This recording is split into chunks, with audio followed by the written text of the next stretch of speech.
What's going on? We're going to be talking about today 10 reasons why capital is hard to get in America. It's a very important topic. This is going to be one of my foundational videos. So important. I pretty much I put on one of my suits. That's how important that I think this video is going to be. This is not based off of anything that is other than my opinion. This is just basically my opinions mostly. I will talk about stats and facts as well, but the basis of this video is based off of my opinion, mostly my opinion. Now, I will give the opportunity for discussion. You're free to comment in the live chat as well as at the end of the video. And I will give some time to, depending on how long this is going to be, to basically join the panel and talk about this if you have some insight on this. This is probably going to be long, so basically let me get right into it. All right. So number 10 is a lot of people don't prioritize money. Okay. What do I mean by that? Well, I am a money man. Okay. What does that mean? I primarily talk about every day, just about I talk about money. If you've seen me on different channels, I bring whatever perspective they talking about, I bring it back to the money. That's what I do. I'm a finance guy. My first book I wrote, the Millionaire Savings Plan, was basically a finance book. It's a finance channel. Sometimes it might be a little grimy, might be a little ghetto. In the spirit of Kevin Samuels, I put on a suit today because this is going to be very, very important. Okay, money is important. This little kind of I won't say this a meme, but this is just kind of just some bullet points. It says if you want to build wealth and the people around you are not discussing stocks, real estate, starting LLCs, becoming debt free, tax saving strategies, building generational wealth, then you need to reevaluate your the persons that you are around, basically. So that is what I'm going to be talking about as well. It basically says, let me crunch this up a little bit so you can see this. So it says, then you need to reevaluate your circle. Your network is your net worth. I'm going to be talking about a lot of these different things. Okay. So this is something that a lot of people don't do. Just like right now, I don't really have a lot of people on the playback. They probably don't realize very few people actually join my live streams. A lot of people actually don't even watch my videos, and these people, just in the words of Andrew Tate, are brokies. These are broke people.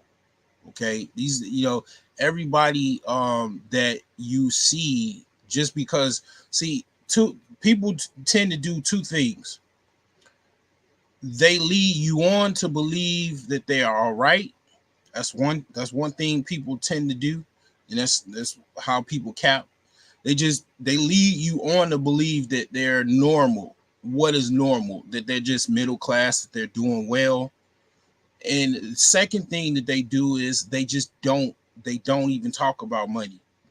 I've even heard people on YouTube, when they talk about money, they start arguments. People start getting really defensive, because basically one of the things that people mask on the internet is their financial well-being. People try to mask their financial status on the internet.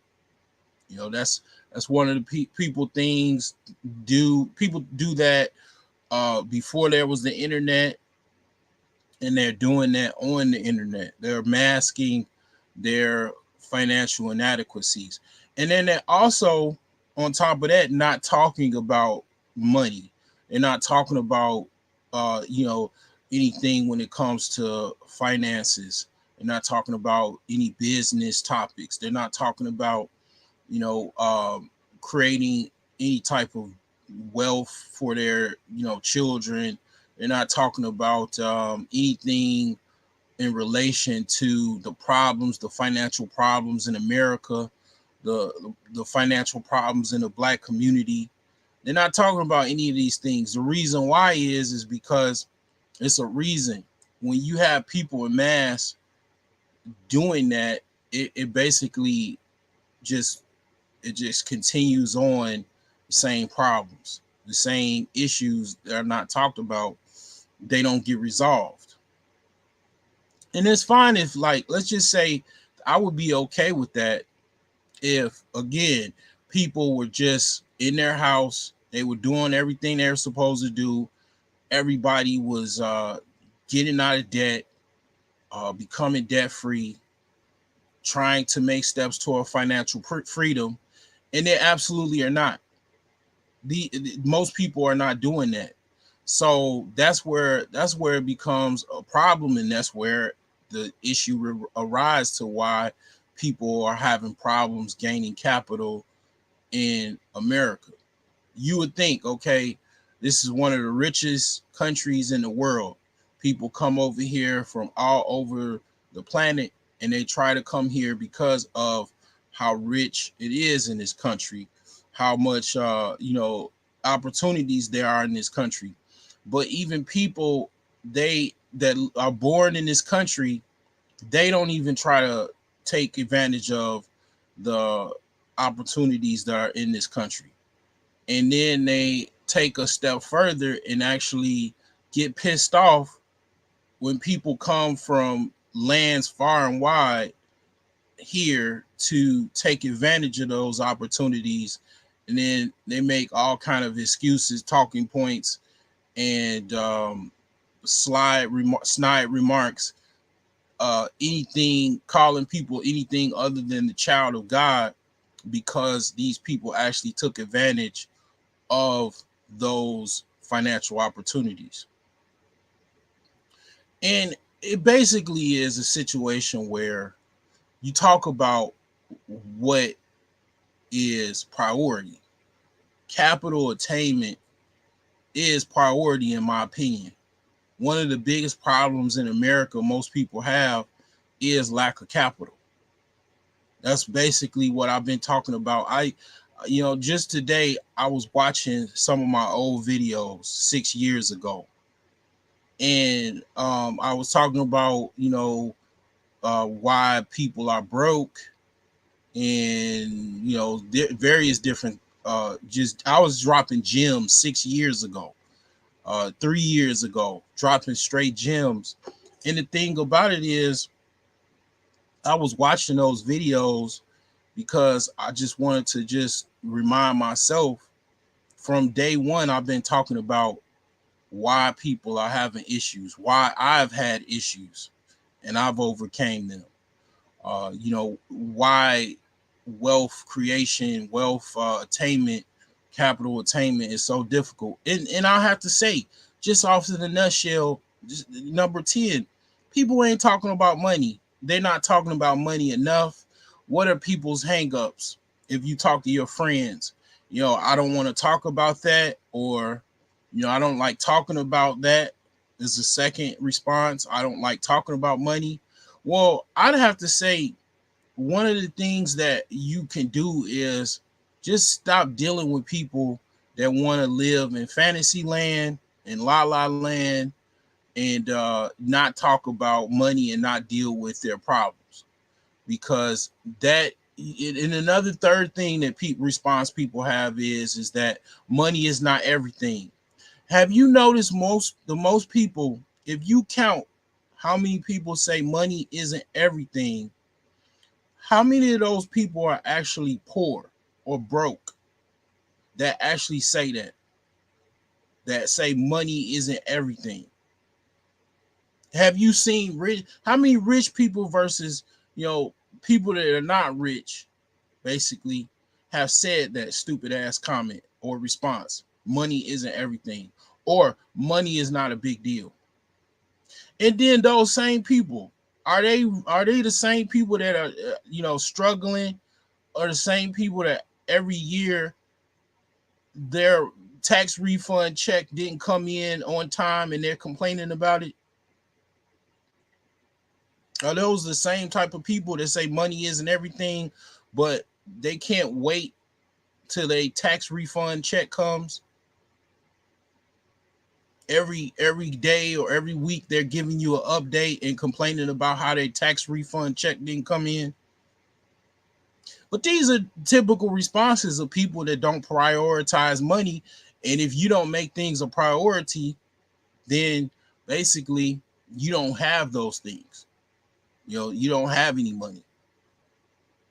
You know, so yeah, that's definitely number 10 is a lot of people don't prioritize money. They talk about everything but money. They talking about who slept with who, what woman don't want you, what woman is doing to you or not doing to you. How we gonna deal with women, all this other shit, right? But them same people broke as fuck, broke as hell, behind on this, behind on that, in debt. You pull the wool behind their eyes, or the cup to pull the sheets over away from them, and they don't even have any sheets. What's going on, Iori? They sleeping on bare mattresses, and then talking about everything that ain't giving them no money. Because I could see if you was making some money, but when you ain't making no money and you talking about all of everything besides money, I mean that's kind of hilarious to me. Because you I mean, only pass I give people that talk about relationship talk all the time, or talk about everything besides money, is people that are actually making money on the internet. If you're not making no money, I just don't see no point of it. And when I'm saying money, I'm talking about enough money to where you could at least buy a car. If you ain't making enough money to at least buy a vehicle, pay for a car, then what you talking about ain't worth nothing. It's just no value. You're just taking up space on the internet. So yeah, that's definitely number 10. A lot of people just don't make money a priority. It's no big, like they say, it's no big deal. And then these same people, they don't have enough money for a lot of things. They don't have enough money to buy a house and move. They have to deal with degraded neighborhoods, and they have to deal with everything that because they don't have enough money to deal with their problems, because money isn't everything. A lot of times words are spells. Okay, words actually have a strong meaning. When you say something, that actually sets a tone to your consciousness. You basically saying, oh, money isn't a big deal. So imagine if you're poor and you grew up poor, and you say time in and time out, money is no big deal. Guess what? It sets a tone into your mind that it's not a big deal. Guess what? It doesn't become a big deal. And then therefore you don't get no money. You just stay basically broke until you leave this earth. So number 9, and this is laziness. A lot of people are lazy. I mean, the procrastination monster. You know, people are lazy. I admit this is something that I'm even dealing with. I'm trying to overcome this. You get comfortable, and then laziness is the cousin of comfort. You get comfortable and you want to watch TV all day, you want to listen to YouTube all day and just basically just slumber, right? And knowing that you need to do this and you need to do that, you need to do this and do that. It's like, I'm going through a house remodel. I don't feel like I did anything today if I didn't put at least a sheet of drywall up. I really don't. I don't think I accomplish anything unless I put a sheet of drywall up, because it's like this drywall is not going to put itself up. This house is not going to complete itself. I'm the one that has to complete it or pay someone to complete it. And it's a matter of, yeah, you're gonna have to get dirty. You're gonna have to, huff and puff because you might have to do some labor. You know, Laziness is basically, it doesn't give you any money. Laziness doesn't give you a lot of opportunity. And unfortunately, yeah, I mean, the jobs are out there. The work is out there. The money is out there. A lot of times people just don't want to do it. Now, I'm not going to say that, it's not any issues and stuff going on like monkeypox. Monkeypox is definitely something I'm going to talk about a little bit in detail. But then you still have COVID out here. But even before COVID, before monkeypox, laziness is a huge, huge deal. Because see, one of the things that people don't really understand about, like, maybe somebody that's an immigrant that grew up in a poor country, one of the things that someone that does or that can do is cover ground as far as like making money, is like do things like have two jobs, two full-time jobs.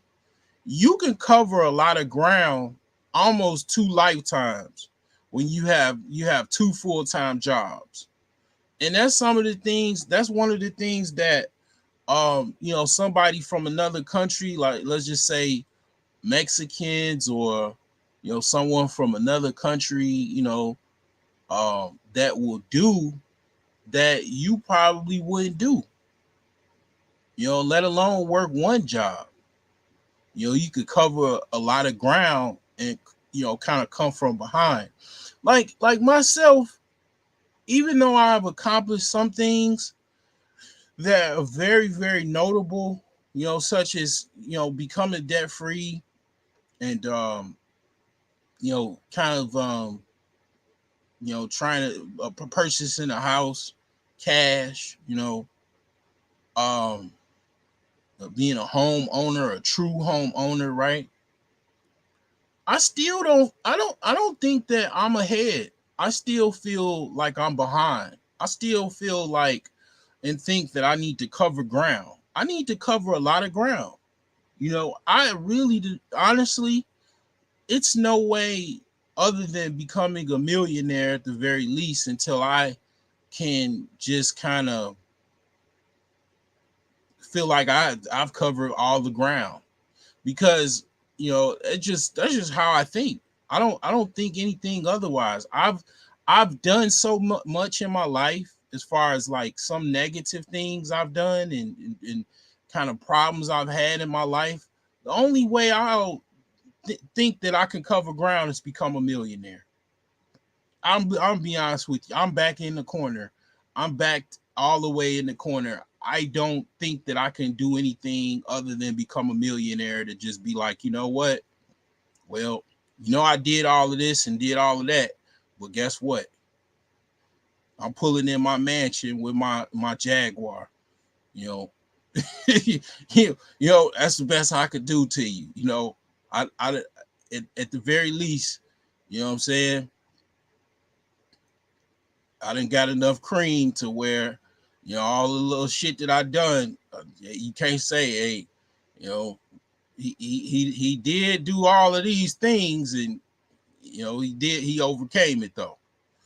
And the only way you can do that is cover ground, man. Even myself, I gotta wake up, gotta get this money. The money is outside. You can do things. I have websites, I have, things that I've done that I could make money in my sleep, right? Technically, but the money is still outside, right? It's mostly outside, and you got to go outside to get it. So you can't be lazy and go get it. You have to go get it. You have to use some energy to go get it. A lot of times, it's a big thing that people just have issues with. You know, they want to start a company, and they don't want to do the work because it just takes a lot. Takes a lot. It's a lot of things that you got to do. And when you starting out a small business, which most people, they start out on that is a small business with no capital, you have to be the cook, accountant, janitor, lawyer, paralegal, cashier. that's what you got to do. You got to do everything. And then when your business gets off the ground, it's making money, then you can start slowly hiring people. But unfortunately, you have to do all of the work at first to get it off the ground to where, you could make some money, then possibly hire someone. But you can't be lazy to do it. And this is what gets a lot of people. This is why, they don't have any capital in America. The eighth thing, and it kind of goes to this little, kind of meme right here. At the very end of this meme, after it says basically, if you want to build wealth and the people around you are not discussing stocks, real estate, starting LLCs, becoming debt free, tax saving strategies, building generational wealth, then you need to reevaluate your network. Is your net worth. You want to be rich, right? You want to be a millionaire, right? This is what helped me a long time ago. If my friend can't at least give me, this was when I was in my 20s, right? If my friend can't loan me $100, not so much that he got to, but he's incapable of doing so, you don't qualify to be my friend. You ain't good for $100.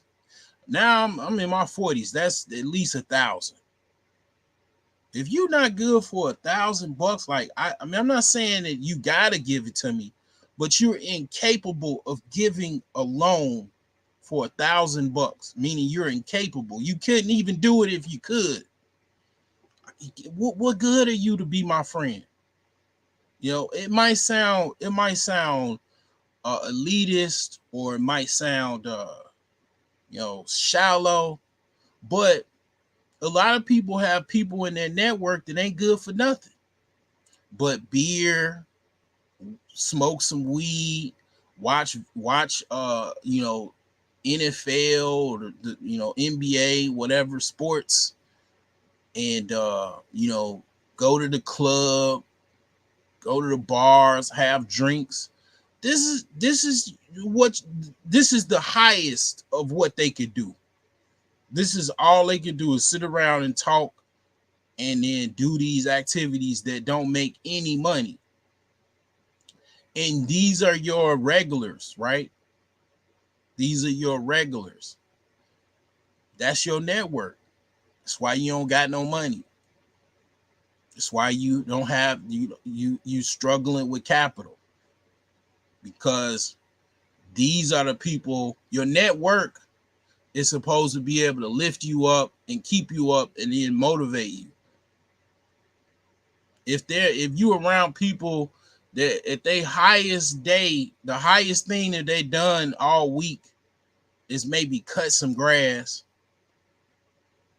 or you know, drunk a fifth of Henny, that's not gonna, you know, help you. It's just not. You know, and this is the hard truth. Like, you know, your network is supposed to be strong enough to take on the world, to take on, you know, definitely the United States, but the world. That's how strong your network is supposed to be. Your network is supposed to be almost like the web. Your network is supposed to be just like the internet. You know, you have a WAN, which is a wide area network, bunch of Wi-Fi networks connected to each other, to a LAN network, which is, you know, basically LAN wires connected to nodes, connected to different computers, connected to a switch, a router. You know, this is what a IT network is, right? Well, your network is supposed to be people that are connected to you that could do some things.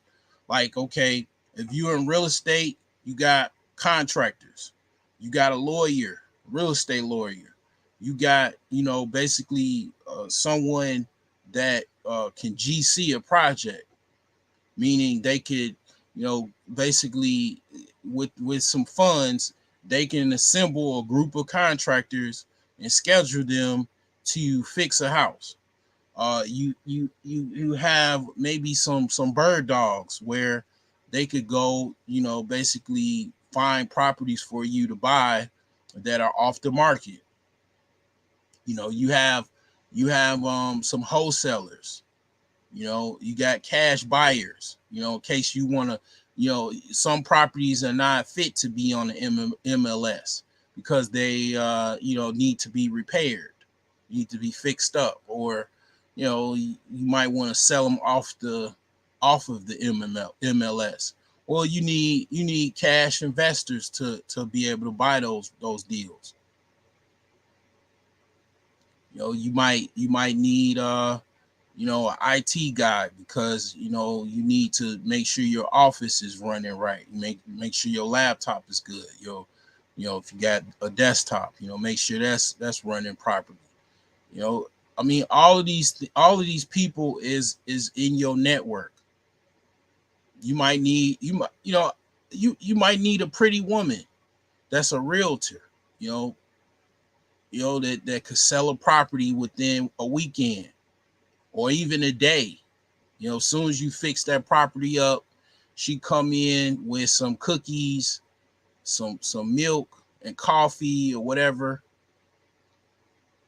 and then, you know, have an open house, and then that one day you got 10 offers, and one of those offers you take the highest offer, and the house is sold or the building is sold.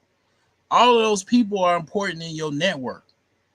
If you got a bunch of bums in your network, then you the bum in that network. So I stuck a fork in that one. I'm gonna move on. Seventh is lack of accountability. One of the things about this channel, and people was like, why are you calling yourself the broke genius? Why are you why? It's because I want to be accountable. I wanted to be accountable so I can overcome. And obviously it worked because basically I ain't broke anymore. You know, I mean, you know, it literally helped me accomplish what I was trying to overcome, which is all of my brokenness. You know, I mean, basically I was accountable. I'm not gonna cap, I'm not gonna lie to you. This is what it is, world. You know, this guy here on this channel, he's a smart guy, but he was broke, or he is broke, whatever. And he needs to do this. He's having a problem with this, and I'm having a problem with this. This channel is all about accountability. And a lot of people have problems with accountability. They want to blame this person, they want to blame that person, they want to blame their mom, they want to blame their dad. They want to, like, how's this? Like, some people want to blame an entire generation. Whoa, an entire generation? How does that work? I would like, oh, it's because of the boomers and the silent generation is why I'm broke. Really? Tell to explain further. Let me hold on. Let me get a beer so I can listen to this. So you telling me an entire generation is why you broke? Okay, how explain that one?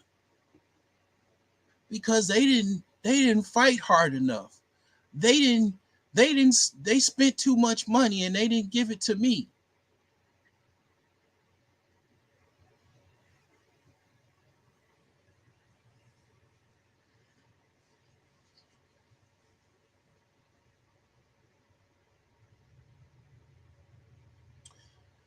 Very few people get an inheritance. Now, some people do get an inheritance, but most of the wealthy people that are living today, they are rich because they used, it is a few that used a combination of inheritance and self-taught, and it was basically what is called self-taught. About less than 25% of people actually got an inheritance. They either is 10% of individuals that are wealthy today, they are wealthy because of a sole inheritance. 25% of individuals are wealthy because of a combination of some inheritance and some self, basically being self-taught. Basically 75% of the rest of the individuals that are today are wealthy are because of being self-taught, and basically um they're basically went from whatever level they were in to becoming wealthy. You know, um they didn't get any inheritance. I mean, that's a fact. I mean, it's people that have gotten inheritance and they blew their inheritance. Most generations, uh the grandfather was wealthy, he was a millionaire. The son, he blew it. Then his children, they blew the rest of it, and then their grandchildren's basically starting off at zero. I mean, wealth basically a lot of times does not transfer over, and in the black community, damn near, damn near don't. Most of it doesn't. Like, it just bounces. The wealth bounces in the black community. Almost the next generation prior or post, wealth. Like, if you had a grandfather that was wealthy, son, he blows it, or daughter, then the next generation ain't got nothing. Ask me how I know. Shit, ask me how I know. Ask me. My grandfather was a millionaire. He didn't transfer any wealth because he didn't have any to transfer. First of all, he didn't have. I got a car. My grandfather has a van that needs to be fixed up. It's nicer and newer than my van. That's the only thing that, and maybe trinkets that he left. House was not paid for. So it's like, you know, wealth, man. It is very, very difficult. Okay, I'm gonna get to all of that because definitely, I'm not one of those individuals that does not acknowledge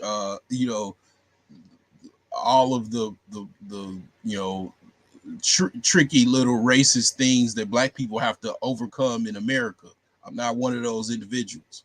Okay, I'm gonna get to all of that, but at the very least, accountability is everything.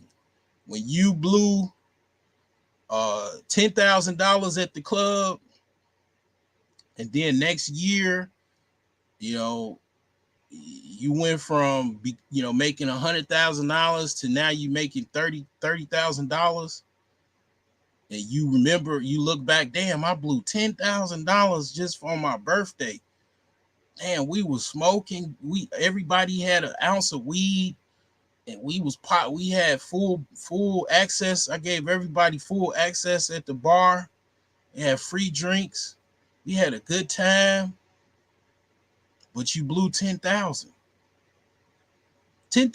is enough money to buy a bando in Gary, Indiana, and Detroit. Maybe some parts of Chicago if you could find a wholesale deal. That's how much $10,000. Hell, that's how much I paid for my house. Some people blow that on dinner. A nice dinner. I mean, it's people blow money.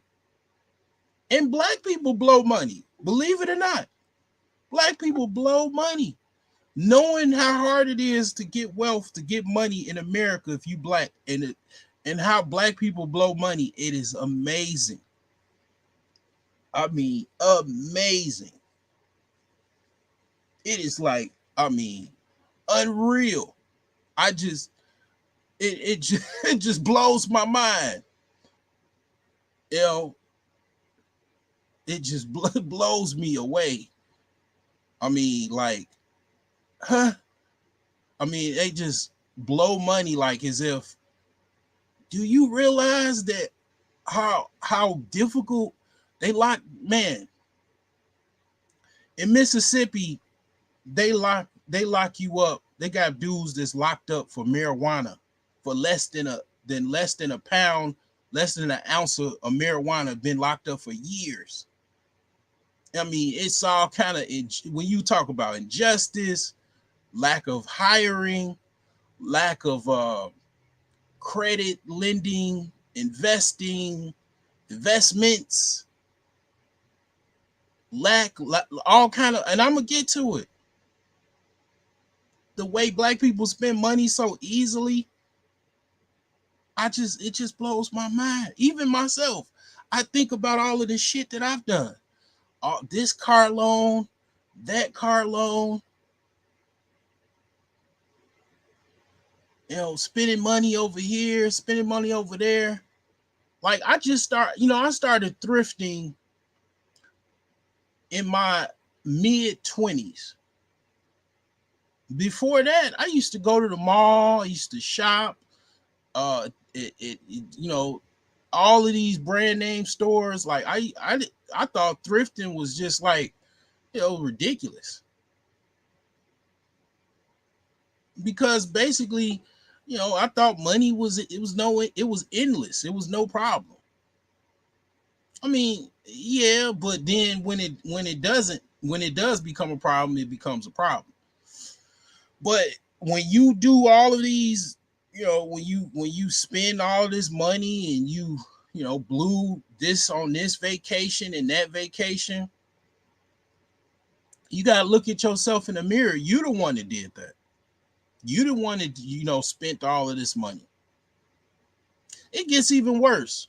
I was watching Mr. Palmer's live, and I was actually thinking about talking about it. But he even went, like, he found out more detail than what I heard about. So yeah, I guess I'll show the video because it basically makes sense to what I'm talking about. And I just saw the video. I think it happened a day ago or 2 days ago. I'm not sure when it happened, but I just saw the accident. Okay, somebody just basically blew through a stop sign, and basically I was like, damn, why was they going so fast? I thought maybe somebody, I don't know what the hell, who was in the vehicle, what was it about? All I know is they was going really, really fast, and they had a fiery crash. And then next thing you know, A whole family got killed. It was like some woman and her children. I think her whole family got killed. And it was basically she was drunk and she was arguing on the phone with her boyfriend, not her husband, her boyfriend. And that was enough for her to lose her freaking mind and just go 100 miles an hour. I don't know if she was trying to kill herself or she was just so drunk that she just lost control. I don't know what it was, but at the end of the day, one thing about prison and one thing about jail, when them bars lock on you, which she's in, I think she's in the hospital handcuffed to a bed. It's you're forced to be accountable. You are forced to be accountable. That's nice. That's being nice. If that happened in Saudi Arabia, you know what her outcome would be in Saudi Arabia if that happened. Her head would already be chopped off. It happened what, a day ago, 2 days ago? Her head would have already been chopped off. Her head would have been chopped off within probably 2 hours. As soon as the executioner can get on the scene, is how fast her head would have been chopped off.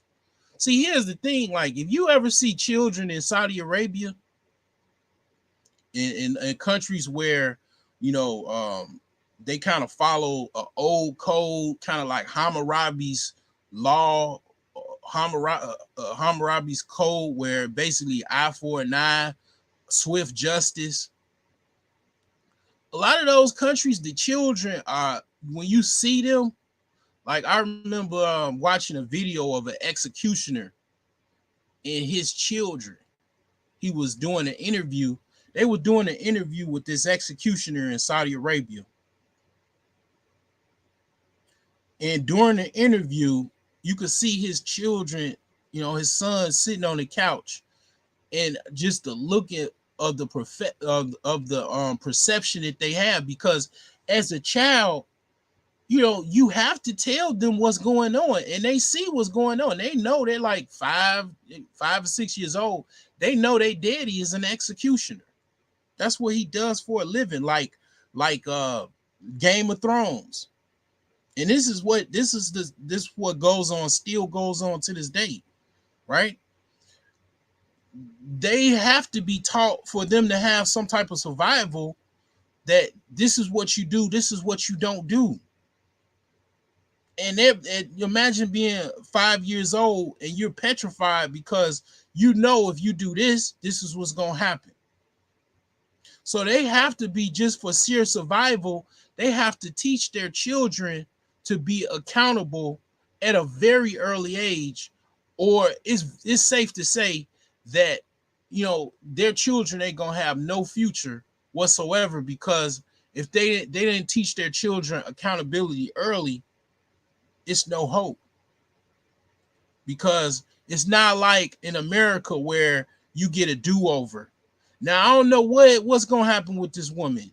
What typically happens is they get maybe 5, maybe even a couple years in prison, maybe 10, and then basically they get out of prison, and then they go and continue their life, and that's it. The people that they killed don't matter. They just basically continue on their life. You know what I'm saying? That's what typically happens when stuff like this happens.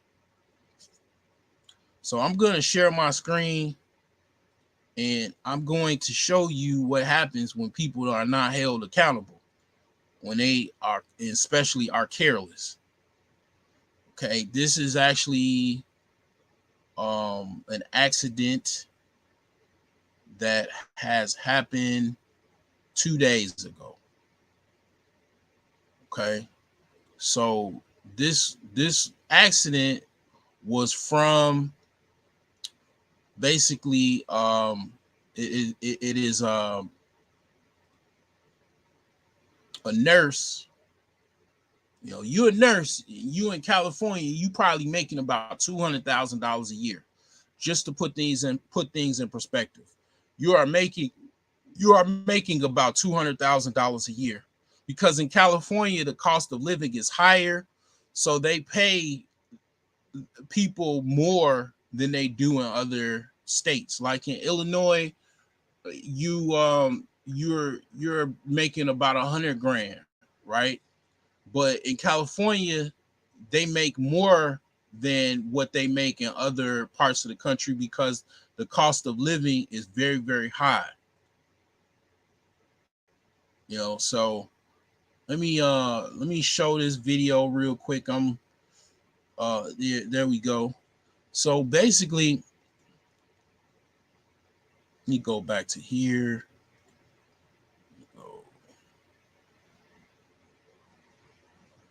So this nurse, she's basically making high value man money, and she's arguing on the phone with her boyfriend, not her husband, her boyfriend, driving drunk. And this is what happened.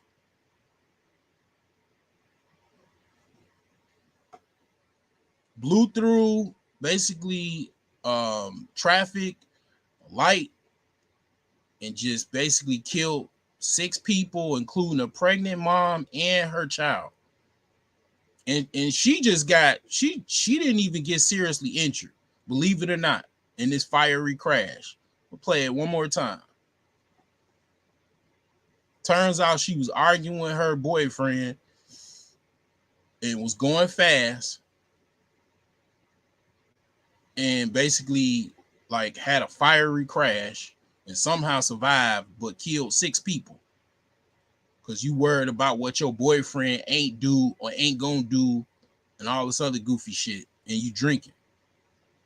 And then see, here's the thing. Like, I mean, that's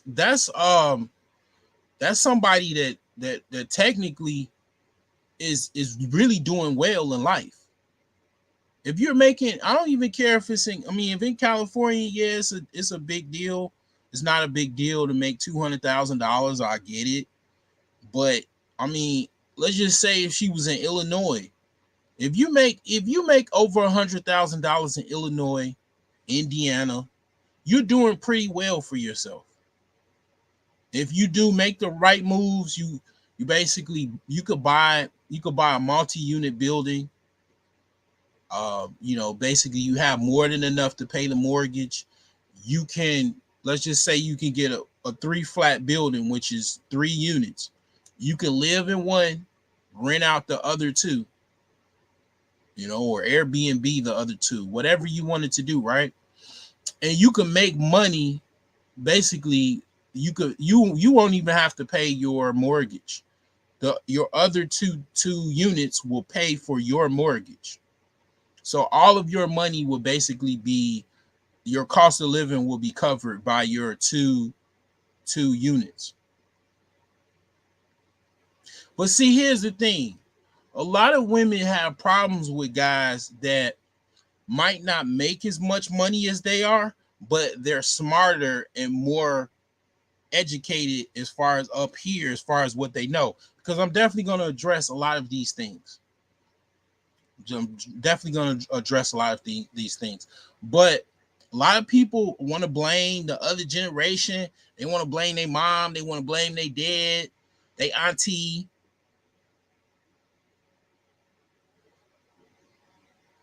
They want to blame their greasy grandmama. But they don't want to blame the man in the mirror, the woman in the mirror. Whatever you didn't do last week, last year, and it's why you in the situation you in, is because you made the decisions to put yourself in the situation that you in. Yeah, I understand people, they do things to other people and stuff like that. I'm going to be talking about that as well. I'm not going to leave.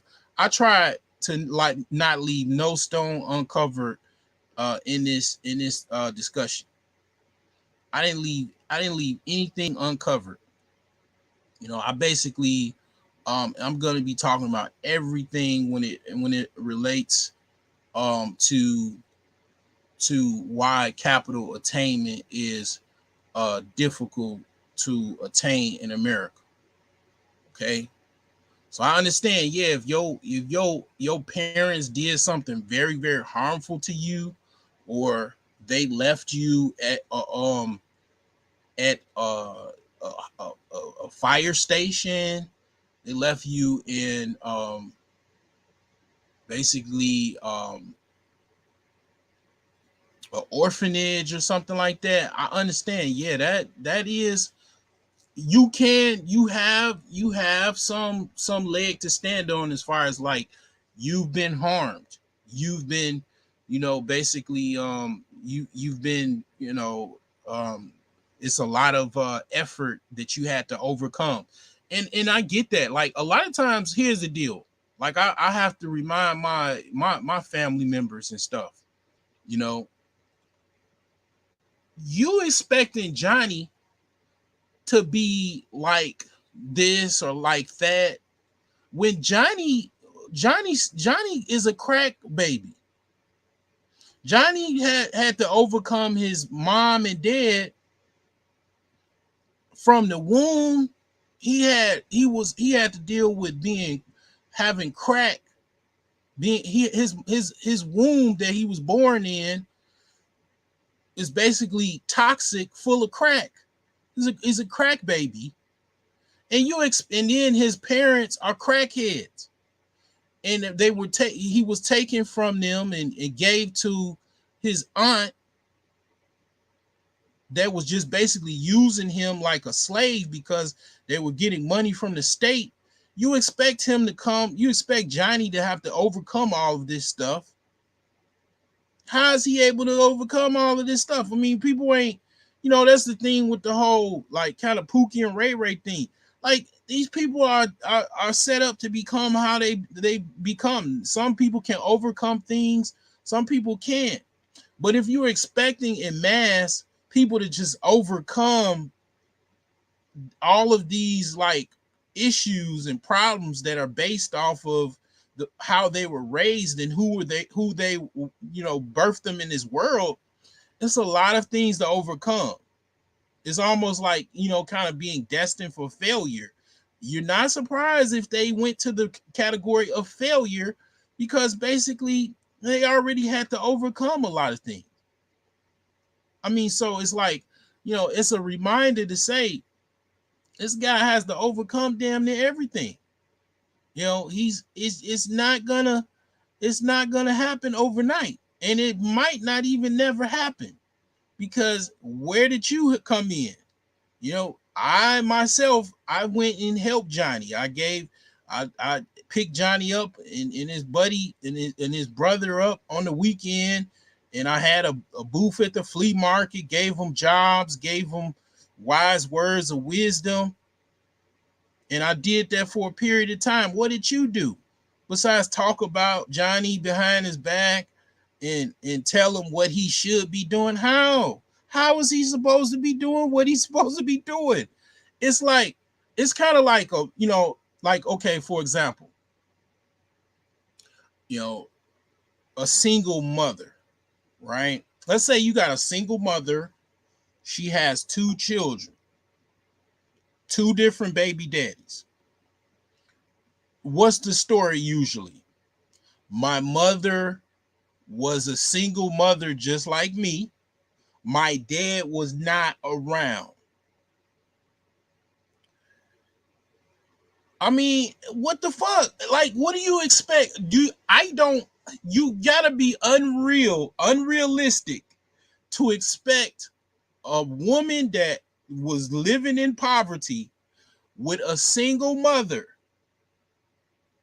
no father, to what? Come out like she's fucking Cinderella? So she's supposed to be Cinderella, or goddamn it, uh, uh, uh, uh, the Little Mermaid? What the fuck? People are products of their environments and who they're around. I mean, it's like it is what it is. Now, can she do certain things to maybe help that she's already fucked up in the game? She's, she's already, realized that her mom, she kind of failed her and also failed herself by not being, because you can't, it is wise people in those predicaments to understand, okay, my mom basically, this is who she is. I can be like her or I can not be like her. And it has to come from a situation where a lot of times people don't do, women don't do. You have to look at your mom like she done the best that she can, but she's a product of whatever she had to deal with. But see, where a lot of women become just like their mother, what they do is they look at their mother like, kind of like the whole Tupac thing. I know mama was even though mama smoked crack, she was a black fiend mama, but she's a black queen mama. No, you would have to look at your mother like she was not a queen. She was a poor single mom living in the projects, and this is what she had to do to deal with reality that she had to face. She is not an example. I have to look at somebody else as an example. It's kind of like Rich Dad Poor Dad. It's basically kind of very dissimilar. Robert Kiyosaki had enough wisdom to understand, even though my father is, I love him. He's very smart, very well educated. He doesn't know anything about money. I have to look at somebody else that does, so I can get where I want to be in life. Some women, they take their stance as, basically, no, my mom is not a queen. She was a food stamp, a welfare queen, and she did the best that she thought she could. She is not an example to follow. And no, I'm not going to be a single mom like my mother. That you have to take that stance. Most women, unfortunately, what they do, they real nice to their mama, and then they want. I mean, I'm not saying you can't be nice to your mama and not follow every bad example or advice she gives you, right? But a lot of women, like I said, are nice, and then they also try to please their mother by being just like their mother. And that's where a lot of women fuck up. And they also think their mother is smart. Like, yeah, that's the best way to go. Be a single mom. Throw your legs up at 2:00 in the morning and get all of the gallons of nut you can without any type of marriage certificate behind your name and who's dumping the gallons of nut inside your pussy. Like that's the way. Yeah, mom she's so intelligent. She's such a queen. I mean, that's unfortunately how a lot of women, just basically do the same thing that their mother has done. You know, um, and you almost it's the same storyline when it comes to men. I mean, they see their father sell dope and get locked up, and then they get locked up and selling dope. You know,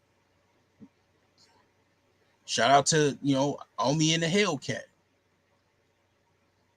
I mean, if anything, they try to be even a better dope dealer than they did, but it still end up in the same scenario. And the thing is that when it comes down to it, is you have to have some serious level of accountability. I'm the one that fucked up. Maybe I should really tell my children, don't end up like me. Don't don't take gallons of nut by men that basically don't basically are not worth marrying you. No, don't try to sell drugs or anything. Go get a job at McDonald's and work your way up to assistant manager and then regional manager. You can make a lot of money working in McDonald's. Okay, most of the people that I know as was assistant managers at McDonald's, they doing really really well in life. And a lot of times they work their way up to regional managers. McDonald's regional managers look up the salary. That's your educational lesson for today. Look up the salary of a McDonald's manager and regional manager, and then also look up district manager. If you think, and then and if you wanted to ever have a McDonald's franchise, in order to have a McDonald's franchise, you have to work a McDonald's to understand how it works. They don't just give you a franchise just because you got money. You have to finance, or you yourself basically would have to work in a McDonald's for a period of time to run it, to see how it's run, and then they give you a franchise. You have to go through what is called McDonald's University. So, moving along. Number 6, too much short-term thinking. Okay, so this comes to mind when it comes to the game of golf. Basically, you got the short game and the long game. A lot of times, and I've talked about this on a couple live streams.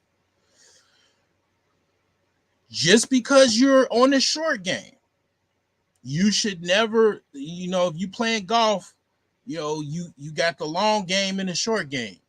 Just because you're on the short game, you paying bills, trying to get out of debt. If you got debt, you're trying to get by. You're trying to get out of being check to check. You should not be stuck in that mindset like, I'm just going to be like this for the rest of my life, and I'm just going to be paying bills and taxes and shit like that. You should not be thinking about just the short term. You should write down what you want out of life. You should have goals. If you bought my book, The Millionaire Savings Plan, you already will be understanding what I'm talking about. You'll be overstanding what I'm talking about. Because basically, this is something that, is part of my book, is part of my strategy.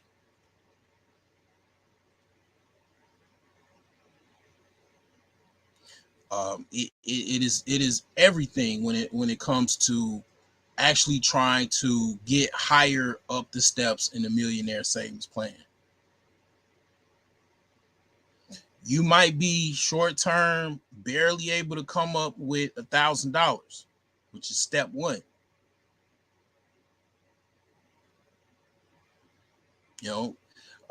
But it's okay to think, to dream.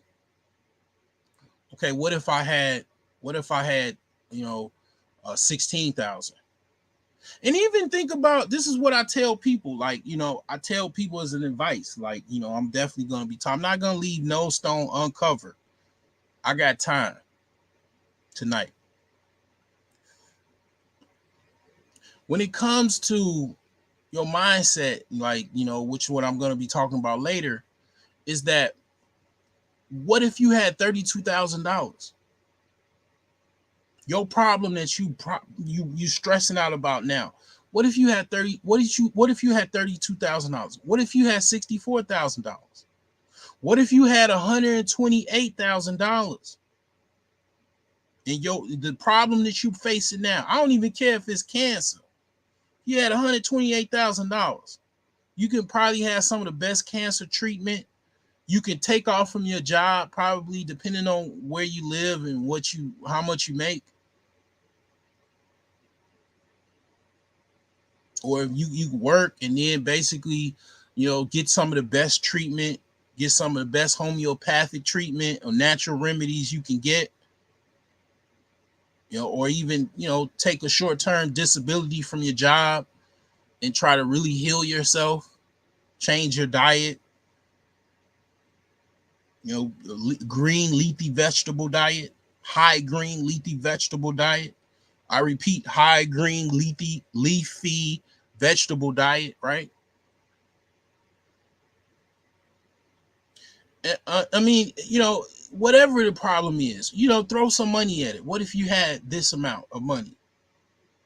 Because a lot of it is because of you thinking short term is because you only thinking about what you have right now. I mean, I understand that is definitely what you have to think about, right? Because most people are in the short game of life. You got to pay your bills, you got to have enough money for your expenses, you got to think about your expenses, your current expenses. And usually it's not enough, right? You got to think about what do you do right now versus the long game. You already have enough money for expenses. You have, more than enough for your expenses. You actually have wealth.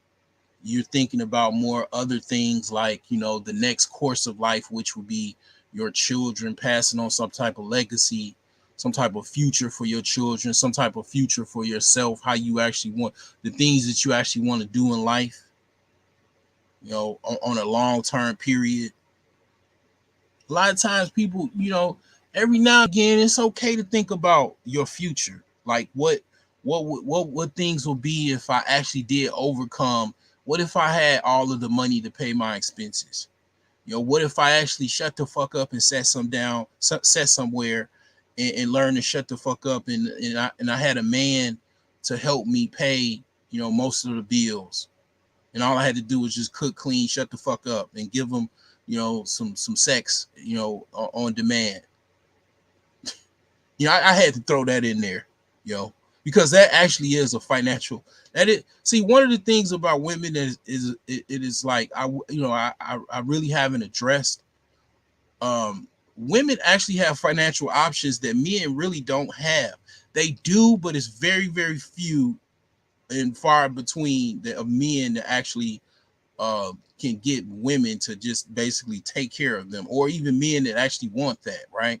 But when women can actually have a financial strategy of actually, yeah, being a housewife, shutting the fuck up, sitting down, cooking, cleaning, taking care of the kids, basically helping their man out, which is their husband, and basically that is a financial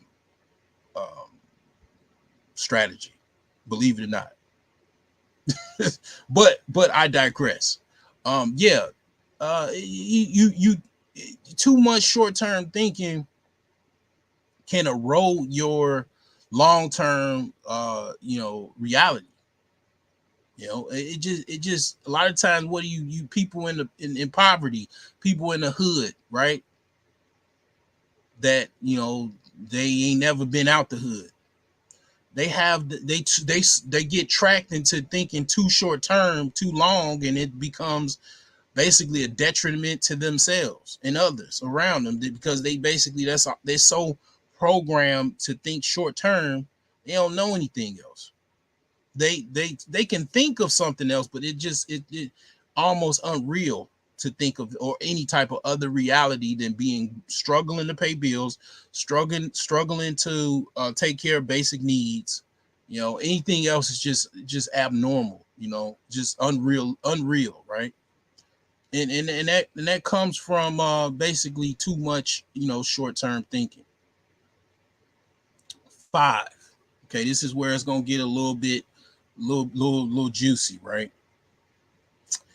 Well, what if I told you the reason why you're not rich, you don't have a bunch of capital, which is money, assets, liquid assets such as money, coins, digits in your bank account, right? Hard assets, which is real estate, cars, collectibles, art, jewelry, stocks, bonds, mutual funds. It's because you don't even know how to get that shit. It could just be that you don't know how to get it. How about that? You ever thought you know that, right? It's a common sense. You don't know. How about you don't know how to get it? Because if a lot of people, if they knew how to get it, they would actually go get it. Some people. I would say a lot of people. And if they actually knew how easy it was, it just they knew how to get it. They they would get it. Most people don't know how to get it. And they don't even want nobody to, they want somebody to show them how to get it for free. And then actually, here's another thing. Here's a kicker. How about they don't even believe people that actually do tell them for free how to get it? They think it's a scam. They think it's easy for them to do it, but it ain't easy. It's not going to be easy for them to do it. They think all of these things, right? When it is people that they believe that know that can do it, but they don't want to pay for their course. They don't want to pay for a consultation. Even things that I know how to do, they don't want to pay me for it. I give a lot of things for free. I make you think, as far as some things, right? Or whatever. But they don't even do it because in their mind, whatever the reason is, they think it's hard to do it. Or they never done it, so therefore they don't know how to do it because they ain't never done it.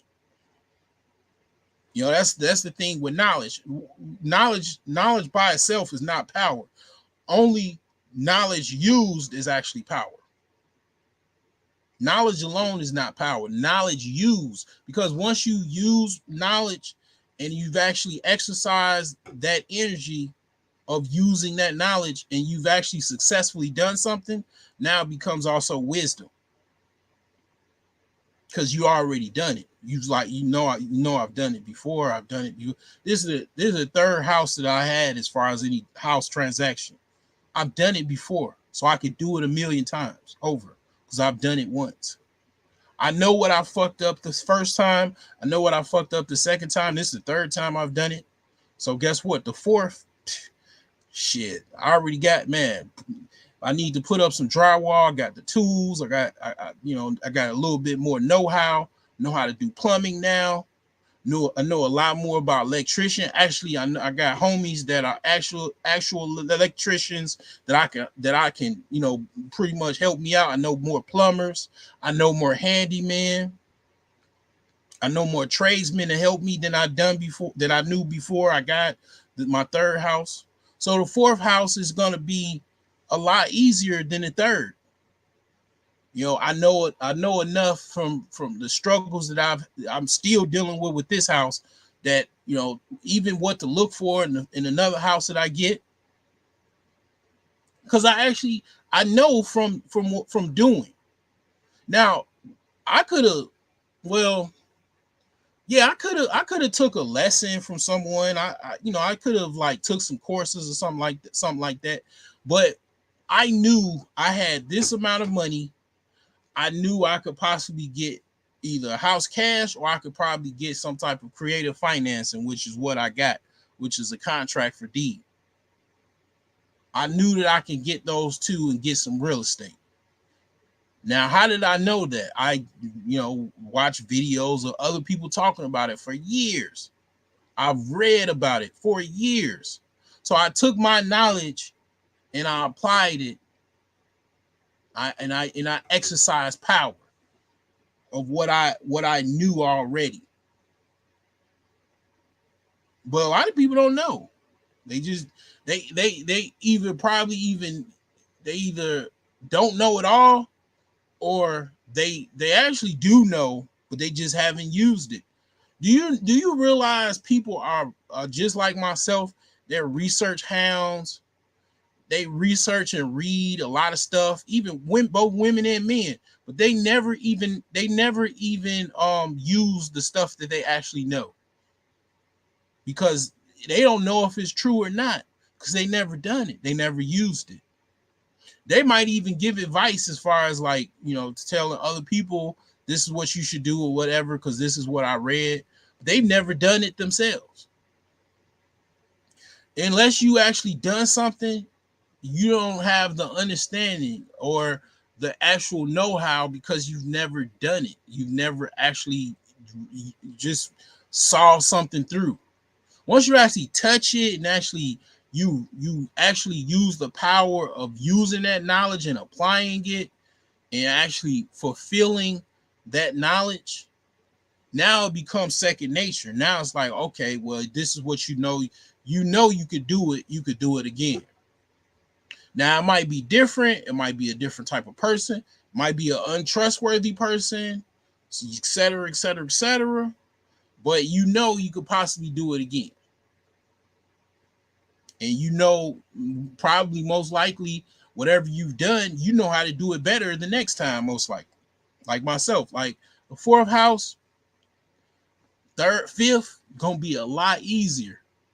This is why people actually become millionaires, because okay, I've done this third time, then the fourth time and fifth time and sixth time, okay, it gets easier and easier. Now it becomes like a craft. It becomes some type of like system, that you actually, follow, and it works, and you can actually even you can use that system over and over and over again. And it's like, yeah, I mean, it's a situation where a lot of times people just don't know. They don't have the know-how. And then here's the thing: you got people that are experts, right? You got to pay the fee to join their membership or their course. They will actually just basically like show you how to actually do it. They'll like call you up. They'll go over a deal with you, go over numbers with you or figures, and actually show you how to do it. But a lot of times, because people have this misconception, either through arrogance or they penny wise, what I call penny wise, dollar foolish. They not willing to put the money up, and they trying to do it themselves, and then they never do it because they don't have the know-how. This other person, you can see him. He driving a fucking Range Rover, a Ferrari, a Lamborghini. He got money he got mansions all over. You can see he possibly knows what he's doing, and then you might be the one person that ain't gonna sign up for his course or whatever, and then you getting stuck and you ain't even moved. You ain't even did nothing because you don't know how to do it. Like, I mean, I remember when I started dunking when I was 15. I was hanging around other people that was dunking. So when I got tall enough and I got the, agility, whatever, I started dunking naturally because I've been around other people that knew how to dunk. Some of them people were, already on the varsity, basketball team and went on to play college, and it's like, yeah, you be around people and you seeing them doing it. That's another way you can actually do it, right? But if you don't know how to do it, you don't know how to do it.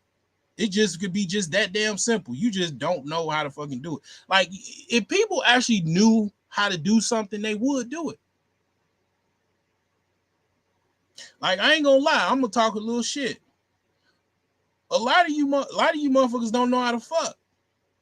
It's because you hang around other motherfuckers that don't know how to fuck. Like, I ain't gonna lie. Like, one of the things that I can't say it enough. Like, I have never really said it. I hung around guys that knew how to slang wood, man. That's one of the things that I really never really thought about. Like, damn, man, all my friends, man, slang wood, man. So guess what? I know how to slang wood too. And unfortunately, I was blessed to inherit some wood, from my daddy. So I mean, it's like I was like, damn, But it's like, if you hang around other motherfuckers that don't know how to slang wood, then of course, guess what? You ain't no lumberjack. You don't know how to slang wood. So I mean, it's like, man, I mean, I could go on and on. If you knew how to do it, you probably would. You don't, so you don't know how to do it. It's like I mean, on a negative level, a lot of time people like that's what happened when they sell dope. They're around other people that become very good at selling dope. And then they become, make a whole bunch of money selling dope because they was around other people that sold dope and they knew how to do it. Now, what if somebody taught you how to, sell, buy and sell stocks and options with the same type of intensity as people that sold dope? You would probably be well at trading options and stocks if you actually got with somebody that taught you how to do it. But you don't know how easy it is, easier than selling drugs. And you could actually buy you could buy pharmaceutical companies that sell drugs. I mean, you don't know how easy it is. You don't know it. You never touched it. You just don't know. And you can make more money than selling drugs. That's where, honestly, like I thought about, like, I watch what's that? Ozarks. It was one of my, a lot of people like that shit. They just don't probably want to talk about it. But the Ozarks, I thought, I really, that show kind of had me think about, well, what what if I got with, like, I mean, I'm just thinking hypothetically, you know, I would definitely say no. Okay. I definitely wouldn't do it. But what if I, got with a kingpin or whatever, or worse, the cartels, and they gave me like $10 million cash? I would be trading. I would be trading my ass off, and I would be making a whole bunch of money for them, and myself included. Now I might die. That's why I would I wouldn't do it. You fuck around with snakes, you gonna get bitten, you know, or spiders, right? And it's like, the thing is though, it's like, when it come down to it, I do know how to trade, stocks, and definitely know a little bit about options, right? And it's like, the thing is that I thought about the Ozarks had me thinking, damn, shit, you know how much money I could make for somebody that already has money.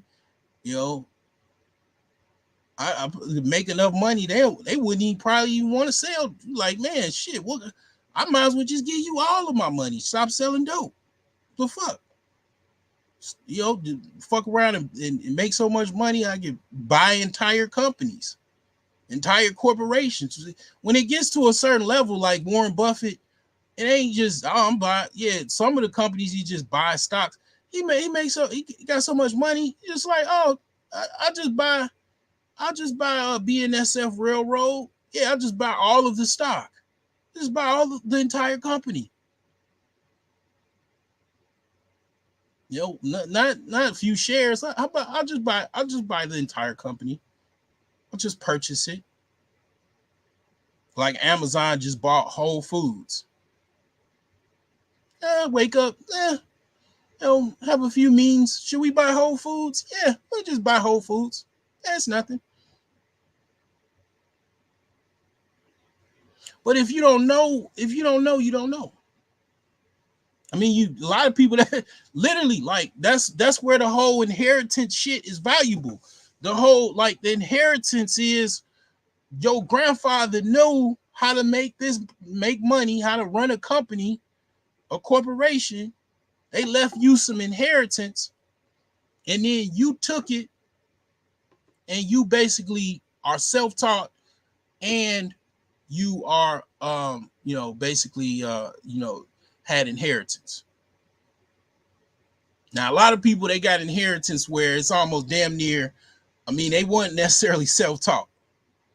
The governor of Illinois, J.B. Pritzker, he was left billions of dollars. I think it was like they they were, I think, into like the credit. I think one of the Equifax or TransUnion, one of those, his father, his family, mother side of the family or father side of the family, owned those corporations, and he was left with like billions of dollars. So yeah, I mean, he inherited that wealth, but he's, he still has companies, but he got so much money that it was almost impossible. Like once you get billions of dollars inherited to you, I mean, come on, it's like the Waltons. But some of the most the valuable lessons that you get is that know-how. Okay, this is what you do. This is how you do it. I'm going to send you some money. I'm going to pay for your college education. Go to business school. Learn the fundamentals. Learn, how to, conduct modern business transactions. And then you get that valuable know-how. And guess what? Already know. Like when I used to watch G.I. Joe, knowing is half the battle. Yo, Joe. So, the fourth thing is bad mindset. Bad mindset.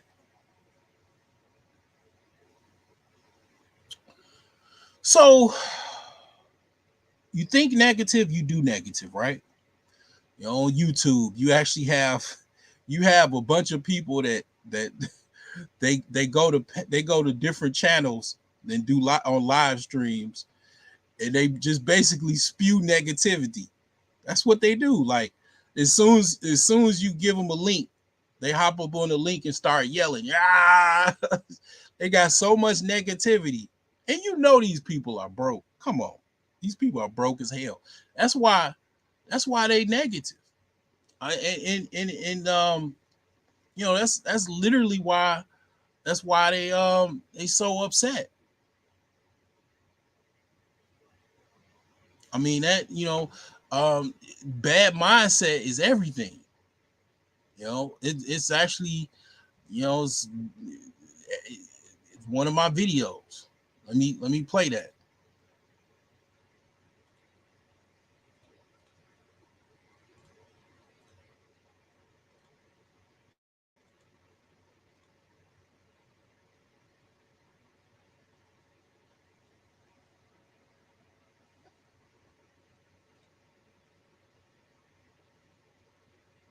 Let me give y'all $1,000,000 worth of game real quick, right?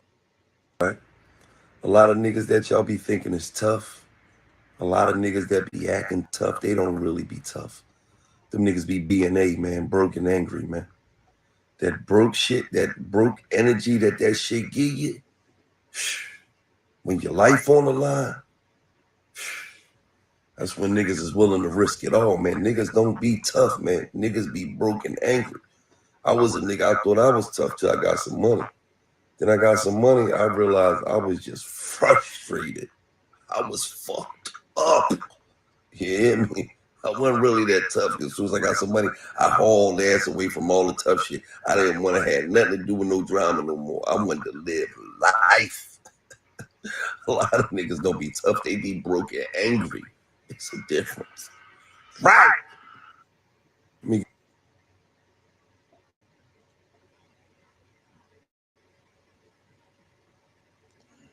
Bad mindset. It's a book. It was written around the time this house was built, like 1918, or actually the 1910s.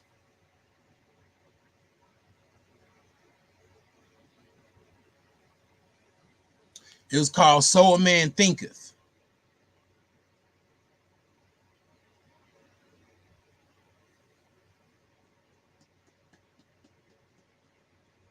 And it's like basically your mindset. Whatever you think, if you already think it, you halfway about to do what you think.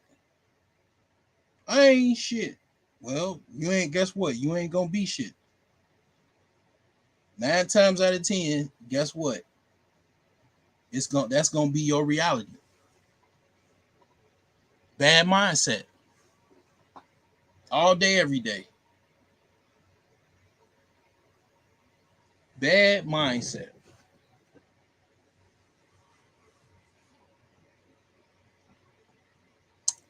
Yep. Whatever you think. And it's like if you really think about it, why be negative? You got 24 hours, right? You got the days that you up. Why think negative when you can think you can use the same energy and be positive? Why even be negative if you can help it? I mean, I know a lot of times, like he said, some people are in uncomfortable situations where it's hard for them not to be negative. Like you live in a house and you living with people that you don't really want to be around. You're not comfortable where you live in. You're not comfortable with your job. It's kind of hard to have a positive mindset with all of that being said, and especially if you never had anything else, right? Like, I mean, I've had good jobs, right? And then I've had jobs where it was shitty, you know. And it's like, yeah, it's if somebody never did have, let's just say a job in an office, they had their own office and stuff like that, their own cubicle, and then all of the time they just worked at a factory, they just, worked at a plant and that was it. It's kind of, I understand it kind of, it's kind of hard to have a good mindset, about that. If you've been around, negativity and negative people all your life, broke ass people, poor people, it's kind of hard to have a positive mindset. But it's everything. Mindset is everything. Do you realize what you think? How it determines everything. How good your day is gonna be. I mean, I'm gonna be honest with you. Sometimes I'm pretty sure a lot of people do have worms in their brain. They have worms in their brain. They have, like, parasites in their head, in their hair. You know, they have parasites in their body. One of I one of my most viewed videos is apple cider vinegar. That 11,000 views on how to apple cider vinegar helps you get remove parasites. When I took that video, I was on the toilet. A lot of people don't know that I was on the toilet because apple cider vinegar, if you constipated, it aids in constipation. What I recently find out as well is that coconut oil, coconut oil will aid if you're constipated as well. Now, apple cider vinegar is more effective, but apple cider vinegar actually has some drawbacks. It erodes your enamel on your teeth, and it can erode your stomach lining. Okay, um, so that's like an update. But yeah, you can have parasites and disease, right? And it messes up your mindset. It makes you have this really bad mindset. And if you're around people that have bad mindsets all the time, nine times out of 10, you gonna have bad mindsets or bad mindset. So number 3, elite governmental control. I'll say if you watch my channel, you know where I'm going with this. This country is ruled by oligarchs and plutocrats. Like most countries are ruled by the elite, plutocracy. In Africa, you actually know it's more of a plutocracy because the actual head of state, the president, right? He runs the country like a dictatorship. You know this to be truthful You know, more. You know, you see it a lot more in this country. The elite hide. You know, you don't know about these people, right? Unless you watch the Forbes list. Unless you know, and then there's some people that have private wealth. Like everybody that's on the Forbes list, they ain't. It's just for every person that's on that Forbes list, it's some people that are not on their Forbes list that are actually wealthy, and their wealth is hidden because you can actually hide wealth. Yeah, you know, I ain't gonna talk about how you can hide wealth, but you can hide it. I ain't did no video talking about it. Well, the closest thing I did was on my Patreon, which is how to be invisible. That's on my Patreon. But basically, yeah, it's people that are wealthy that you don't even know. You don't even know you've not seen these people. It's like some eyes wide shut type shit. You don't know where these people live, nothing. But your senators, your congressmen, your politicians know because these people are some of their main benefactors and donors, or even handlers if you want to go there. If you want to put the 10-4 hat, talk on.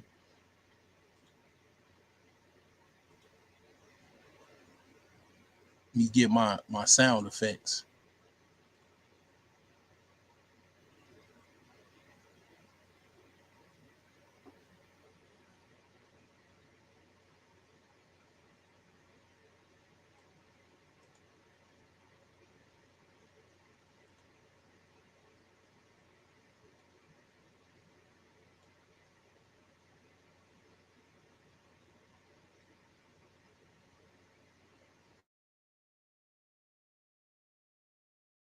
Yeah, I mean it's a lot of things that you pretty much you don't know about, and a lot of this is based off of control, control of people.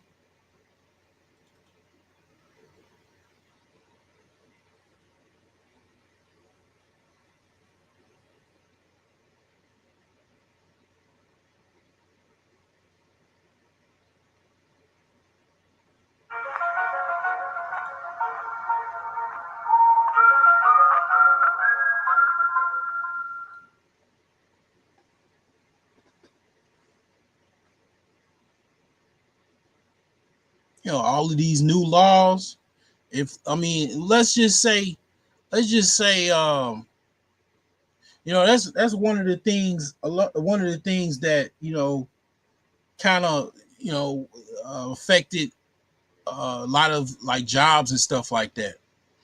They gave so many people so much money through unemployment, stimuluses, a lot of these PPP funds. A lot of people wasn't supposed to get them, and they dealing with that, right? That nobody even wanted to work. A lot of people didn't need to work. I mean, a lot of people, all they had to do was order Uber Eats and DoorDash and Grubhub. They didn't need to work because they had so much money. It just kind of like it just went to a level of like it was so much surplus of money, and then of course people had jobs, right? People still working. A lot of people still working, right? That they didn't even need to work. There's still people that they slowly going back to the workforce, right? But a lot of people didn't need to work, man. Then you had a OnlyFans boom. You had an OnlyFans boom, man. This women making so much money they had to work, you know. And it's like, man, I mean, the government had to basically they had to cancel the unemployment bonus. They were giving out unemployment to people that were self-employed. I mean, they canceled that, and then I got in a situation where I needed that, and I couldn't get that because they canceled it already. You know, a lot of a lot of people think, oh, I get Section 8, you know, oh cool, I just get this, stipend. They would rather pay Section 8 for you to get that little house in the hood or wherever, so you won't be around their children. So your children won't have to intermingle with their children. What I mean by elite, their children. You won't be nowhere near them and your children, right? Because they'll give you that little money, the little stipend every month for you to live in your own proverbial box. So you don't have to deal. So you basically be non-competitive, because in order to qualify that, you gotta pretend to be broke to qualify for that. Now, I'm not saying everybody has to pretend to be broke. Some people are broke, but trust me, I know people personally that have gotten this, and they definitely are pretending to be broke so they can continue to get this bonus, right? Or this little subsidy, right? That's the form of control. They'll pay that shit for the rest of your children's life, whatever, your life, because basically it keeps you in a box. It's just a little money to keep you in a box. They got plenty of money, you know. They got enough money. The government has enough money to give everybody Section 8. Shit, to be honest, you know.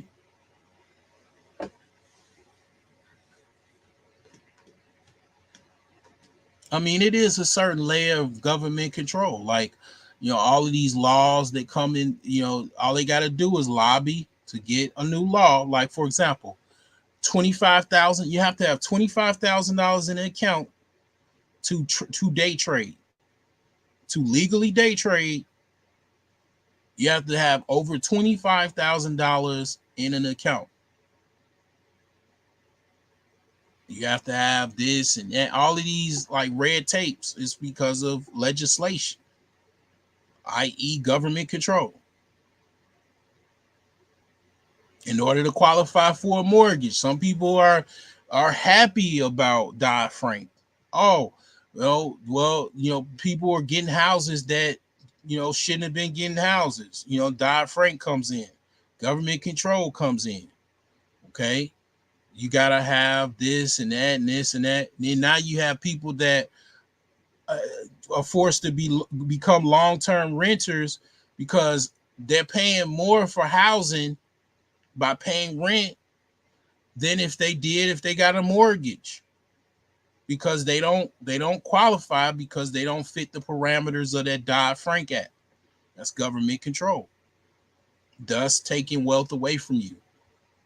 Because you could have bought, let's just say you could have bought a house 3 years ago for $100,000. That same house is worth $200,000 now. You couldn't buy it because of the certain parameters you didn't qualify for it because of government control. So you're forced to rent, because basically you didn't have any other choice, and you didn't know anything else about. You weren't following people like the Broke Genius or other people that talk about creative finance. And it's a lot of other people that talk about it way more than I do about creative financing, where you could basically get a contract for deed. You can get properties through different means, such as subject to properties, basically taking over someone else's mortgage.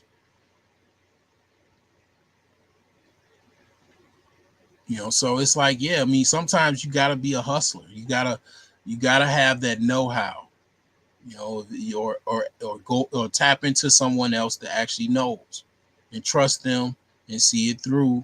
And then you know now because you've actually done it.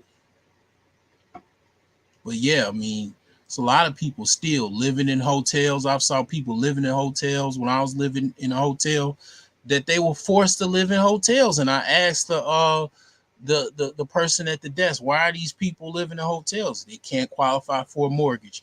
They're paying way more than what a mortgage would cost in a hotel room thus meaning they can already qualify. They paying over the amount of what their a mortgage would cost because they're living in and paying for hotel costs. And they can't qualify for a mortgage, so they forced to stay in a hotel. Man, I pray for them people living in hotels now, buddy, because everything skyrocketed. Whoo, I would not want to be having to pay for a weekly rate right now for no hotel. You know how many people probably are forced to go back to live with someone, family member or whatever, because they getting priced out of hotels. See, this is stuff they don't talk about. There's a lot of people that including myself, at one particular time, that were living in hotels for a short-term basis or not long-term basis as a form of housing, that now I'm getting priced out because even for a flea bag hotel, a mite infested, lice infested hotel that was like normally $60 a night, $50 a night. Last time I checked for a hotel, $100 a night.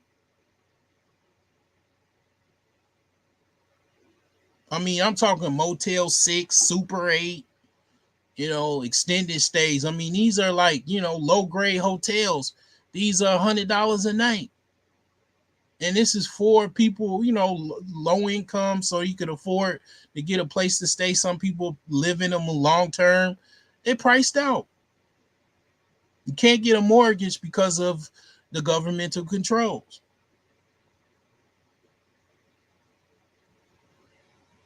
And they don't know any, some people don't trust, creative financing. They don't trust other means, contract for deed, even rent to own, even though I don't like rent to own. I have to admit, I do not prefer rent to own. But it's other ways you can get property.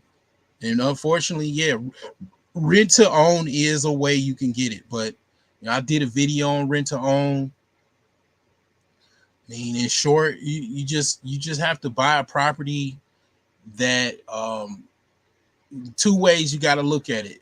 You can get your credit good enough to where you can qualify to purchase this property, or two, you get it to where you can pay it off. You can save enough money and pay it off. At the time, my house that when I had a rent to own, it was like 35 grand. Well, I mean, that should have been paid off, but that's I'm not gonna go all into that lengthy detail. That house right now is worth over $100,000. Little small little house, but the thing is that you gotta be with the right person. You gotta have things in order. But rent to own is a way you could actually get a property, but you got to make sure you can afford to purchase it cash, save enough money to purchase it outright, or two, get your credit together to where you can, buy the property, finance it or whatever, right? So, yeah, it is a hindrance.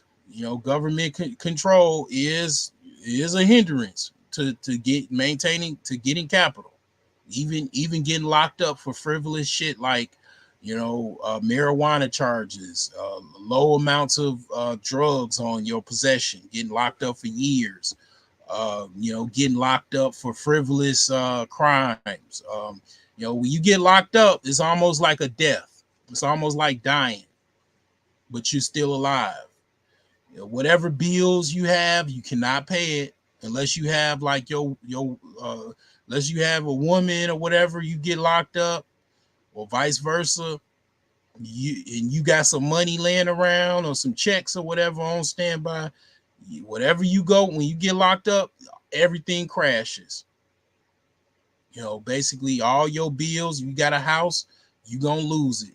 Even if you own it, you got taxes and you just got to pay the taxes. Ain't nobody paying your taxes. You go to jail, whatever, prison for 5 years or whatever. You're gonna lose your house. You're gonna lose your cars. Well, you might not be if you own your cars. you ain't, you know, you had your cars, but if you got like anything that you paying on, you losing it. You know, credit gone to hell, everything. It's almost like you died, but you still alive when you go to prison. You get locked up, and just think of all of the frivolous shit that people get locked up for, especially if you black in America. And that's definitely a hindrance on your capital, as well as like freezing your accounts and shit like that. That's why a lot of people don't like using accounts, because you can get your accounts froze as well.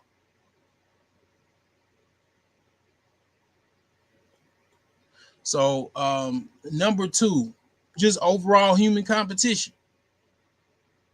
It's competitive. It could be everybody against you. It could be you could have a secret alliance of people that do not like you, and they have made a pact to boycott you. Is a black entrepreneur from basically the basically like 1930 to 1960s, called SB Fuller. He used to go door to door selling like personal items, healthcare items, not healthcare, but like hair care items and stuff like that. And he made a lot of money doing it, and he taught other people how to do it. For whatever reason, a bunch of black people in Chicago, they formed a alliance to boycott SB Fuller, and he basically died. He died without a lot of he didn't die. I don't think he died in poverty, but he died. They say he died in poverty. But basically they boycotted him. I tell people, including myself, if you're not getting any business, or let's just say you went from making $100,000 a year to making $10,000 a year on your business, you got to look at it like people just boycotted your business for whatever reason. Somebody stealing your ideas or whatever, they boycotting your business. Like it could be, I mean, as far as human competition, I'm gonna be honest with you. As far as men tend to not support other men. And I'll talk about this on a beta and alpha level. One of the reasons why a lot of men, a lot of like nerds and stuff like that, or let's just say beta males, they're really, really concerned about money, if you notice. Especially like, let's just say non-black beta males, right? They're very concerned about money. You know why? Because money is really a lot of the only reason why they're able to really date and mate successfully. A quote unquote, let's just say alpha male, right? A guy, let's just say an athletic male, a jock, right? Like I was a jock, right? 6'3", you know, athletic build, NFL build, right? I've never been rich. I got women to, do all kind of things to me. I mean, I've gotten women, since I, gotten, was in high school to now. I get looks. I don't necessarily need a whole bunch of money to get women. But let's just say that it's a lot of men, they don't really want to nobody. They don't want particular guys to have a whole bunch of money, because it makes them look bad. I've said this on my Facebook page. A lot of men don't want to support other men because it makes other men look bad when they see a lot of particular higher tiered males, as far as on a genetic scale, to have a whole bunch of money, to be dry. Like if if basically, in short, ideally, a lot of like lower tier beta males, they would prefer alpha males or whatever, or even sigma males, to be broke as hell and not have a lot of money and be struggling in life, because it will help them have some type of chance in a dating and mating game. I kid you not. I bullshit you not. And this goes into even just other cultures and races. A lot of cultures and races, they only help each other out. White people tend to only help white people out. Asians help Asians out. A lot of times black people struggle with that type of dynamic, that group dynamic of helping each other out. But the thing is that when it comes down to it, just on a just male hierarchy level, a lot of men, they don't, yeah, they prefer, a lot of guys, they might have a revenge factor, like, they didn't like the jocks in high school because they got all the girls. They'll be tickled pink to, you know, um grow up, and then the jocks don't have any money or whatever, you know, and broke. The jocks might have made fun of them. Let me show you a video. I gotta show this a video. I showed this on DJ Kuda's channel. This guy, he basically was the man in high school, and he used to make fun of this guy. And then now he's basically bumming out, and he's making fun of him. And I don't agree with that. Like, you just, it's all right to have a thought, but I don't even think that, you don't even want that negativity in your mind. But to actually make fun of somebody, I believe that's bad karma. I definitely believe that's bad karma. When you take it a step further and actually try to shit on somebody, believe that is definitely bad karma.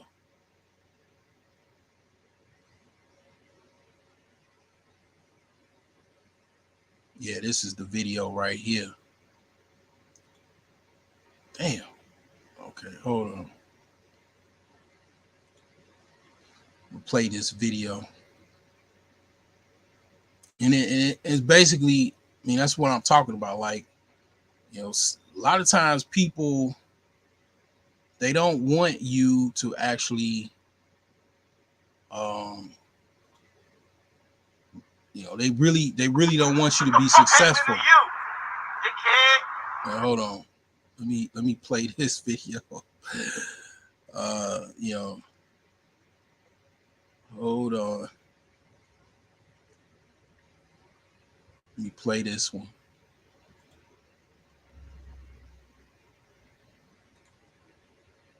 It's people that be tickled pink about your downfall. You think that they're your friends, but they be tickled pink that you might not be doing well in life. Even if you sick, they might be tickled pink by that shit. They tickle pink that you actually are struggling in life, and you think that they ain't got your best interest. Talk about you behind your back and everything. In high school, you was the man, homie. What the fuck happened to you, dickhead? Damn, bro, what happened, dog? You was the man in high school. Now look at you, all fucked up in the game, drawn. Yeah, remember you used to flex on me in high school? Remember? Because I used to wear them baggy ass clothes and all that. Now look at you. Look at me. Look at you now. Huh?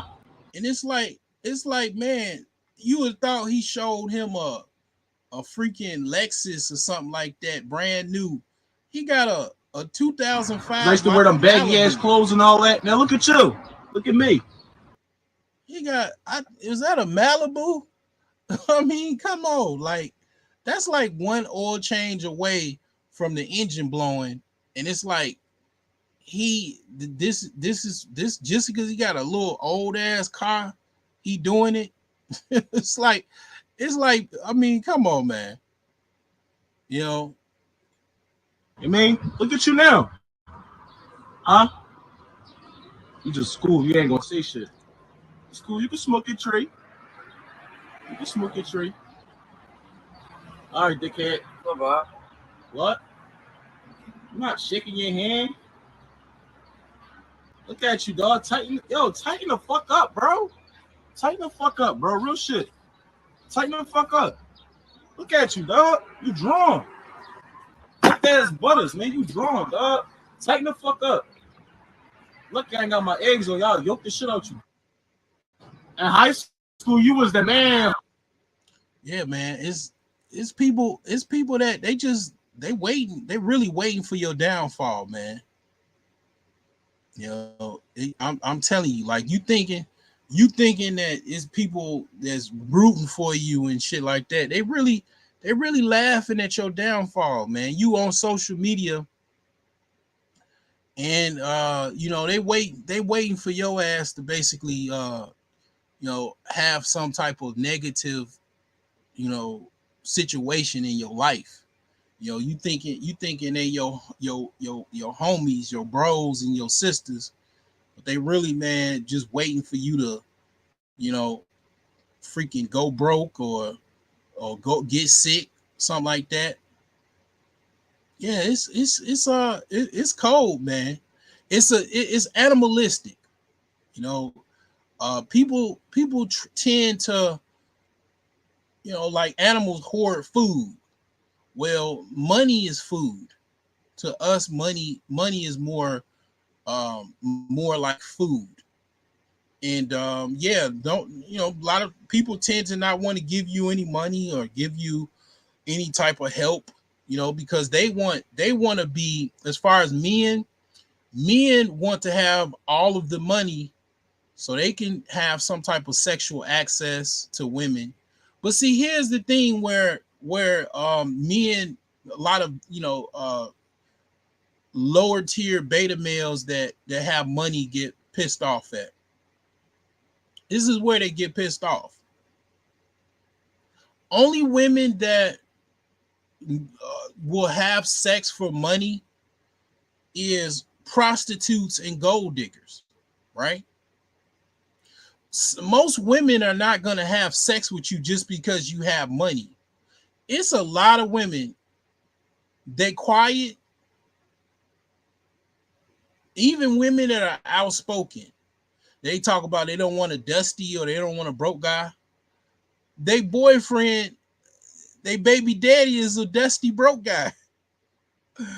I mean, like, it's most women, they are very happy with their broke guy. He might get on her nerves, he might piss her off every now and again, you know, sit around on the couch, play video games, you know, farting away. But she loves his dirty draws. And he don't even make $50,000 a year. And the woman might be a 9, 10, 8, 7. And the guys that she worked with, some of them are, you know, corporate guys making over $200,000 a year, $100,000 a year, and they kind of know about, you know, Mr. Broke Dusty Mail at home, and they probably even seen him because he came to work and brought some lunch, or, you know, they had a party and he came to the party, the corporate party. And they pissed off. They like, man, I could take care of this woman. I could do this and I could do that. But his money ain't gonna, it's not giving him the access that he think he has. And then here's the thing. you got some men, and this kind of goes into the incel whole or incel discussion. They don't want to pay men. Some men. I'll just say a lot of men. A lot of men don't like the idea of paying women directly for sex. I mean, most men understand that, but it is a lot of men that, because of religious morals or ethics or how they think about things or whatever, they don't like the idea of actually directly paying a woman for sex. So the next best thing is, and this is where the whole debate, some men talk about, you know, guys talking about they want to get money so they can get more women. Like I talked about, yeah, you get, more access if you got more money, because yeah, you can travel, you can impress more women because you got money, right? But not all women are impressed by what money you have, how much money you have. If you look like, let me just say, let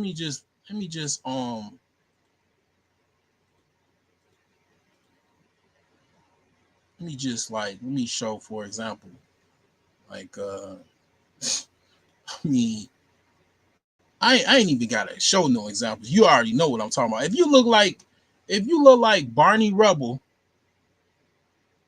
I don't care how much money you got. Most women are more visible as far as what they like, as far as looks and physical appearance, than men. You know how I know? You never thought about it like this, right? Why is the health and beauty industry worth over $100 billion? $100 billion. Actually, health and beauty is worth over $1 trillion. Actually, because when you combine health with beauty, it's worth over $1 trillion. And mostly women fund health and beauty by a landslide. Women are more basically looks and visible oriented when it comes to who they're attractive to than men will ever be. That's why they'll pick a cute broke guy or a nice looking broke guy over a guy that makes over $250,000 and is a Barney, look like Barney Rubble, and is a nerd and wear glasses, because it just is a biological imperative. Women, like, just like other animals, just like, the birds and the bees. Female birds like the most colorful, the most agile, physical, male that they can breed with.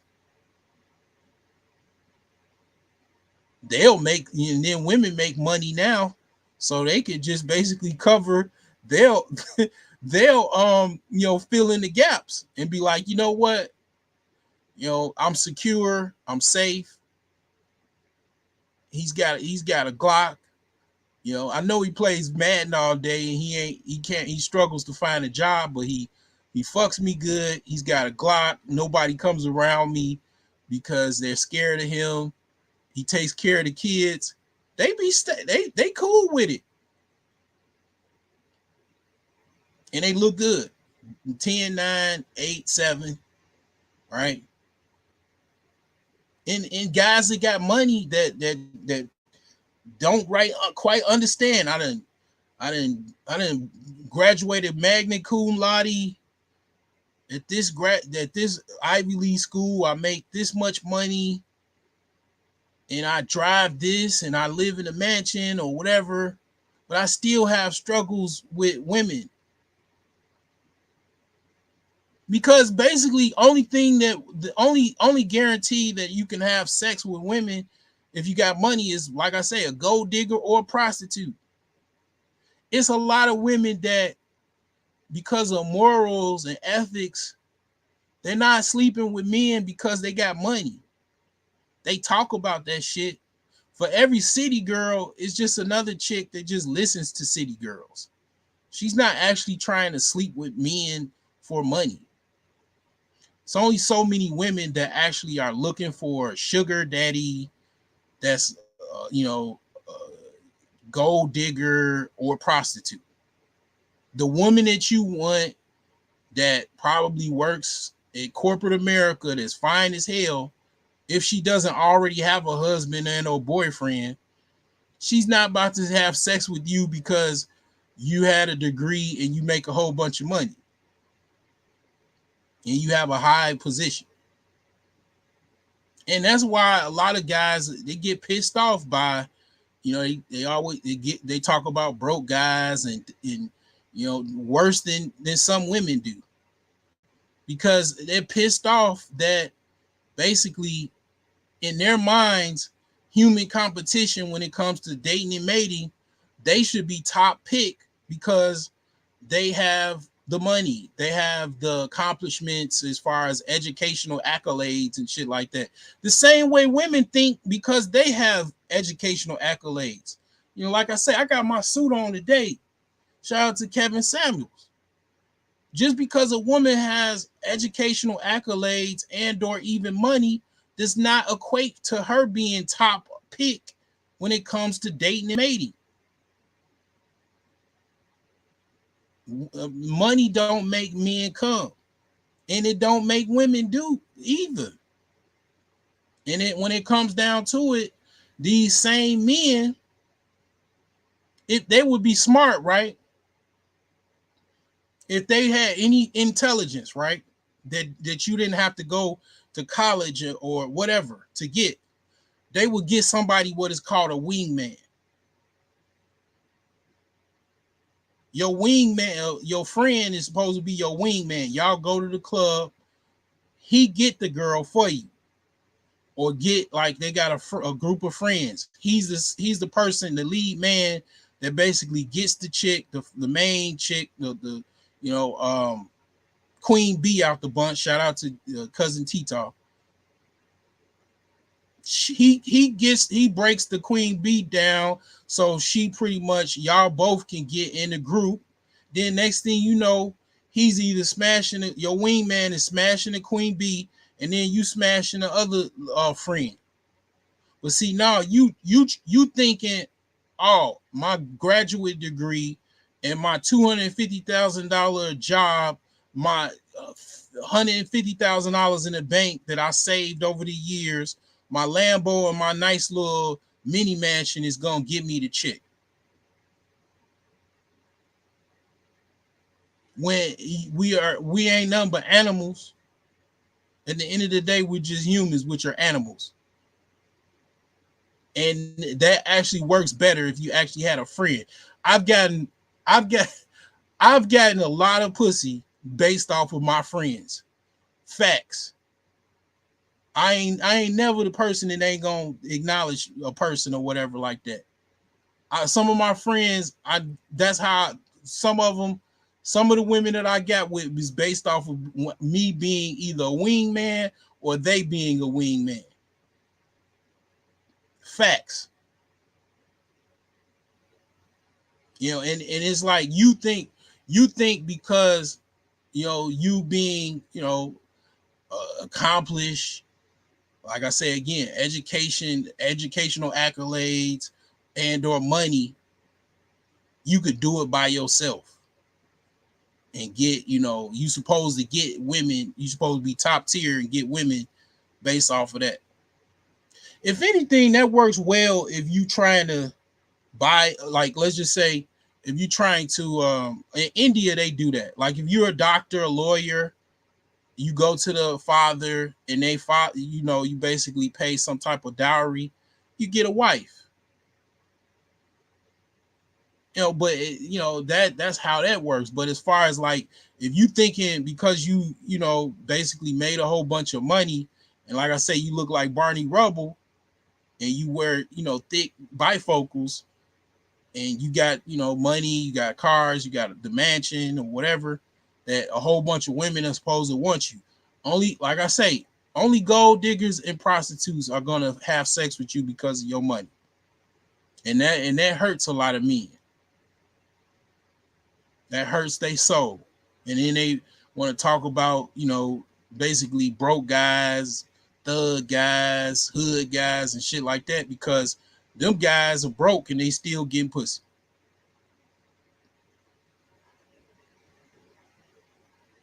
And some of them are getting very high quality women that have good pussy.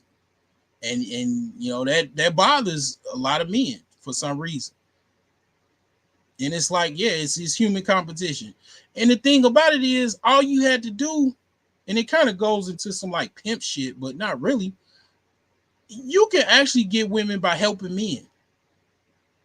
And it kind of goes a little bit different than the whole wingman aspect. But if you basically, like, for example, help men, if you're a man that you're not able to get women, let's just say it's a guy that doesn't have a problem getting women. You can actually help him with what he's not able to get. He might not be able to, he don't know how to do something. You know how to do it. You help him, then he surrounds you by some women that, maybe he don't want, but he can like hook you up with them. You don't want to do that because you think lowly of this guy because he don't have the financial access that you have. So you just basically get a sex doll or some type of human flesh tool to satisfy you when you can have an actual a relationship with a woman that be a lot better than what you normally get, but you don't want to kind of like help somebody else out and in the human competition realm. So you just basically, you just want to just hoard your money, and then what I'm saying, you wonder why you having problems. And this guy, he ain't got half of the money you got, a third, and you got a roster of women, sex, got babies, got everything that you ain't even got. And it's like, yeah, man. I mean, at the end of the day, a lot of people just don't understand, and then it goes into racial elements. It transcends to race as well. I talked about the digression of America and the progression of America, right? Well, one of the things that those manifestos that those white supremacist shooters always put in their manifesto, they didn't like the fact that black guys was sleeping with white women. And the thing is that when it comes to capital, a lot of white men do not want black men in the boardroom. They don't want them working for their companies because in their mind, they not even in their mind, they might be having sex with their employees. They might be having sex with the women at their office. They don't want any competition from any black guys. They don't want any BBCs in the office. And that results in you not getting that job. You not getting hired. This is old. I've heard this for years. They don't want black men in the boardroom or in the bedroom. It's human competition goes back millions of years. And one of the aspects of it is, you have cultural casts, where everything is designed for you not to have some type of capital, to not have some capital gain, to make it very difficult for you to have capital gain. When Martin Luther King started talking about economics, he got a bullet sandwich. Never forget that shit. And that goes into lastly, number one, economic warfare. See, this is something that no financial person will talk about. They don't have the balls or the dark fortitude to talk about this shit. But this shit goes into economic fucking warfare.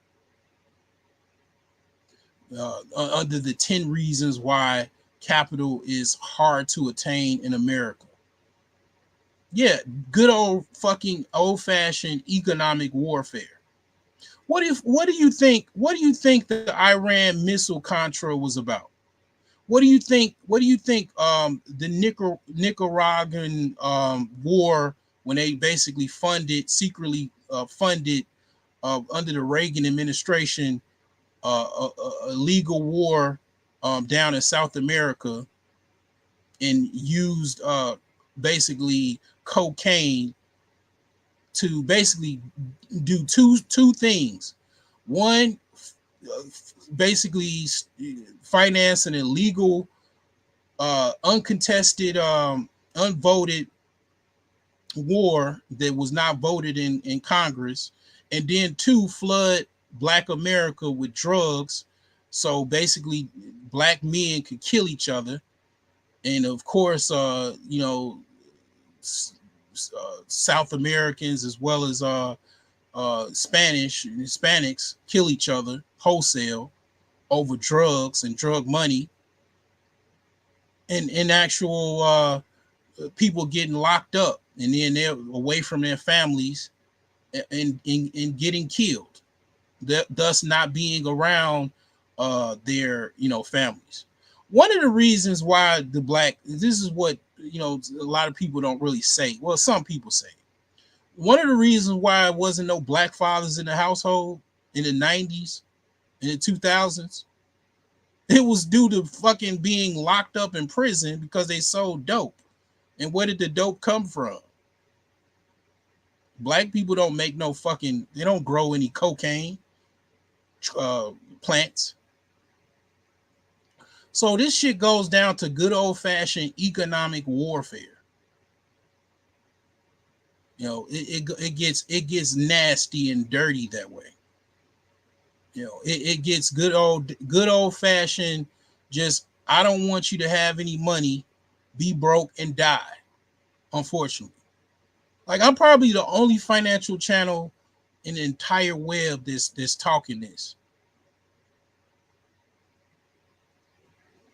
That's got the balls enough to say this. I mean, it gets to a level. Yeah, not, we have a war. I mean, Russia is basically going. They're using economic warfare for Russia. The United Nation states or nation countries are using economic warfare against Russia. But what about other economic warfares being exercised against Africa and in the Black community? What about that? You think that they use economic warfare against Black people in America? Shit, I just mentioned the Reagan administration in the 80s. You think that stopped? You think that was just it? COINTELPRO and all that shit. What do you think that is? Fucking Candyland? But yeah, it gets downright nasty to where, it's like, it goes that way. It gets really, really dark to where, yeah, it's good old fashioned, just in your face, economic warfare. It's like, I never forget, I think it's Nas album Godson. He said his mom, when he was thanking his mother, he basically was saying, his mother basically raised him up in a war. Now I know what he was talking about.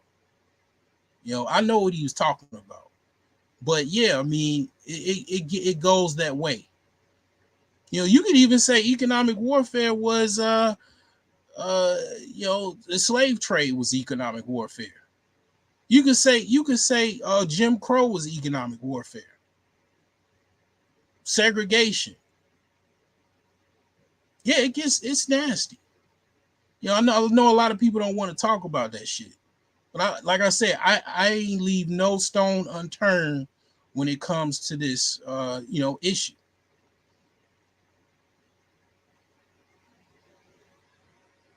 So yeah, anyways, this I know I ended this with a lot of darkness, but it goes that way. It is that way. You gotta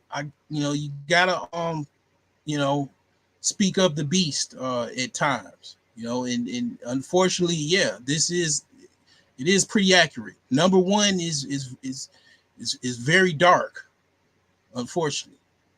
But anyways, this is the 10 reasons why capital attainment is difficult in America. I did say that I will invite someone to talk about this. So I'm going to put this link in the description in case anybody want to talk about this. I'll give it some time.